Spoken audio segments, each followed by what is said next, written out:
Isa na naman mga sangkay sa pangyayari sa isang bansa ngayon ang gumulantang sa buong mundo dahil pinadapa po ito mga sangkay ng isa pong disaster. At alam nyo, pinapatunayan po nito na ang climate change ay talagang totoo at nagaganap na po sa panahon natin ngayon. Ano nga ba ang nangyari mga sangkay sa bansang Taiwan at maging China? Ito po ang ating pag-uusapan ngayon.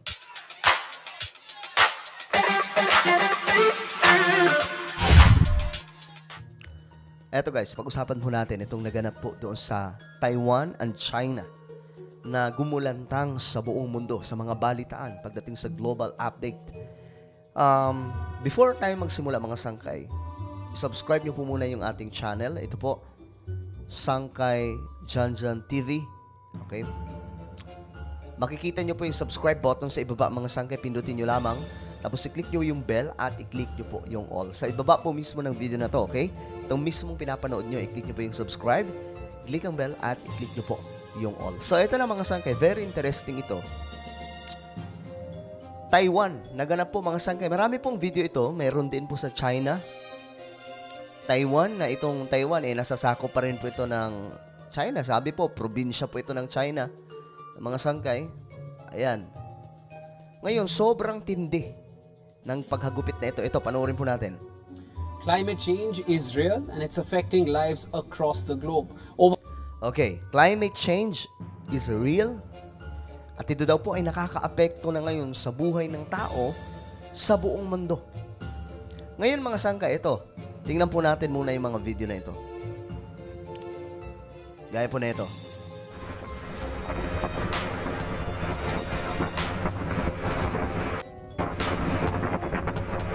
Ito po ay doon sa Taiwan. Mga sangkay.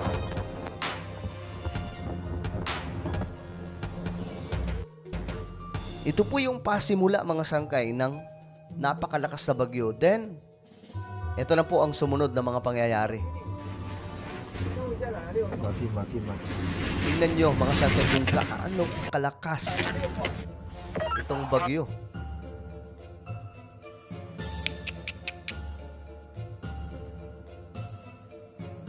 Ewan ko, ano nang nangyayari sa ating mundo mga sangkay. Kumbaga, tayo mga sangkay, hindi na tayo nagtataka sa mga ganitong klaseng sitwasyon. Pero, nakakagulat pa rin mga sangkay, no? Tingnan nyo kung gaano kalakas yan. So, nagpapatunay po ito na yung climate change na tinutukoy po ng mga scientists, ng mga eksperto ay totoo. So, ang katawagan po ng mga scientists tungkol sa nangyayari sa ating mundo ngayon ay climate change. Pero pag sa Biblia naman ang pinag-usapan, ito po ay tumutukoy sa propesiya ng salita ng Diyos that in the last days, perilous times will come. No? At marami pong mga disaster po talaga ang magaganap. But hindi pa po ito yung tribulation na sinasabi sa Biblia. Mas malala po yan mga sangkay.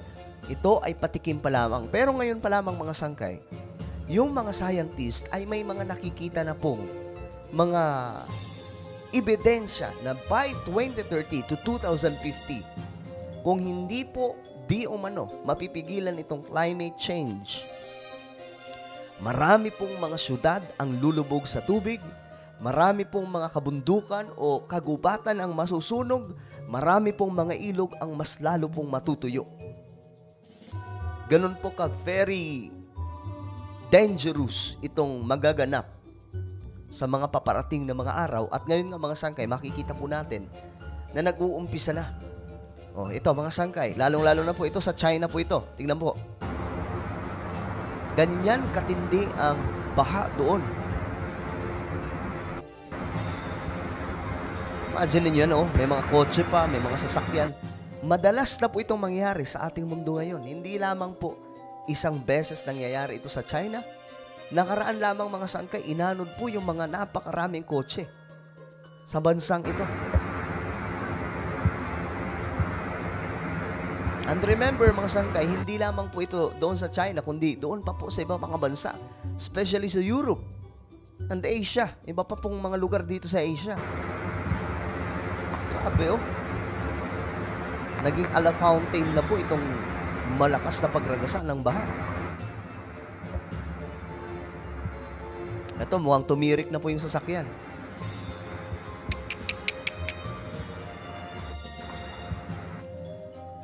So, yan po yung isa sa malaking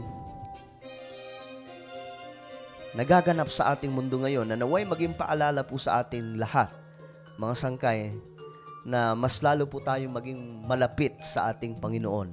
Dahil kung hindi po natin gagawin ito, mga sangkay, ang maglingkod sa ating Diyos, well, hindi natin hawak yung mga susunod na panahon o ano pa mga mangyayari sa kinabukasan po natin. Ng mundo ngayon, mga sangkay, hindi na po tayo sigurado. Wala na pong may diferensya na po ang ating planeta na naging dahilan, mga sangkay, kung bakit ganito na. Ito, panoorin po natin ang video. Climate change is real and it's affecting lives across the globe. Over 40 people were injured and tens of thousands of homes were left powerless as Typhoon Haikui made its way across Taiwan. The storm made landfall along the southeastern coastal town of Donghai at about 3:40 p.m. local time and left land at around 8 p.m. And the typhoon lashed the entire region with torrential rain and strong winds within the 4-hour duration. Take a look at Grabe, oh. Grabe. Parang pati yung kotse, itatangay na po ng hangin. Winds in this region.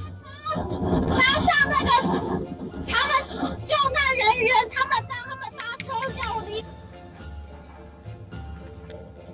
Ganyan po kalala itong nangyayari ngayon sa ating mundo, mga sangkay.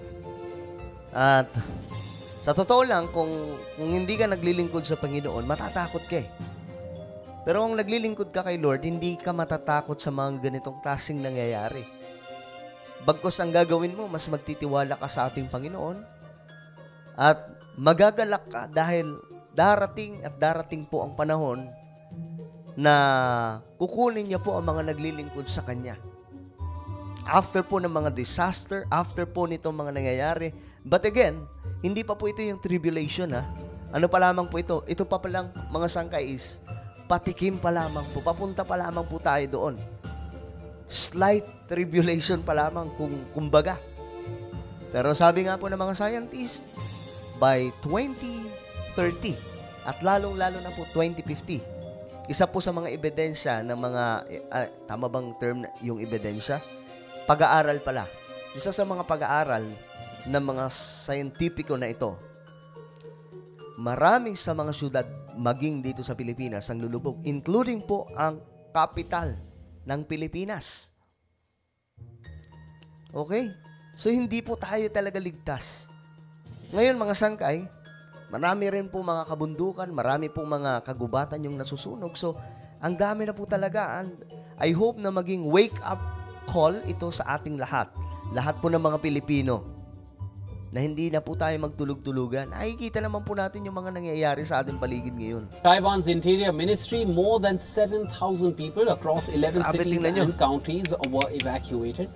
Meanwhile, state electricity provider Taipower reported over 48,000 Taipei residents and other major cities suffered power outages.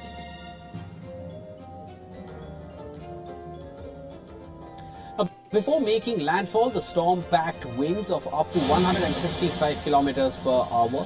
As a result, the State Weather Bureau cautioned that the heavy rainfall could trigger flash floods and landslides. The Weather Department further added that the mountainous Hualien County could see total precipitation of more than 500 millimeters. Now, according to the Taiwanese weather officials, at least 70 passenger ferry routes in East China's Fujian province have been suspended, and Taiwanese airlines also cancelled all domestic flights on Sunday. So, ngayon mga sangkay, pansinin po natin, maging dito sa Pilipinas, no? Maging dito sa ating bansa, pag umaraw po, sobrang lala ng init. Meron pag umulan naman mga sangkay, sobrang rin pong lala. Pinapatunayan nito mga sangkay na itong mga scientist ay nagsasabi po ng totoo na ang planeta nga po natin ay may diferensya na. At delikado na po talaga. Kaya nga mga sangkay, hindi na po ako nagtataka kung bakit itong mga astronomers, mga scientists, naghahanap na po sila ng malilipatang planeta ultimo yung mga planets na kabahagi po ng solar system, pinupuntahan na po nila, gusto na po nilang puntahan nang sa ganun malaman kung pwedeng mabuhay doon ng isang tao. 'Di ba? Mga sangkay. Pero hindi po yan ang totoong shelter. Alam nyo kung saan tayo safe? Sa kamay ng ating Panginoon. Doon po tayo safe.